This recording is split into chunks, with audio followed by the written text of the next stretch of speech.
هذا الزامل للوالد الشيخ عبد الله أحمد جار الله السعيدي حفظه الله، قاله بعد إصدار حكم العرضة بين الشيخ مجاهد الوهبي والشيخ مطلوب السيد.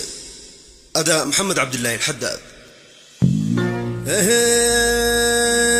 ها يا حمود اشتاد وتأكد علي ثم الأكد أني أخاف الله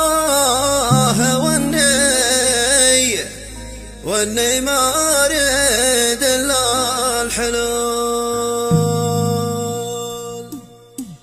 لو حب أجرح حد ولا أنا شي مسير في حد، والعدل في الأحكام همه يفهموها للعقول. لا حب أجرح حد ولا أنا شي مسير في حد، والعدل في الأحكام همه يفهموها للعقول. ومن يبا يجحد ويتعربد عليه الله حد، لو ما الخواتم تالما بيقول براسه يقول. الله يشهد لا تعقد حد ولا الضاب العقد، ومن غطاس في البحر له ماهري هو بايجول. والله يشهد لا تعقد حد ولا الضاب العقد، ومن غطاس في البحر له ماهري هو بايجول. وباءنا والجد واحنا بعدهم طول الأبد،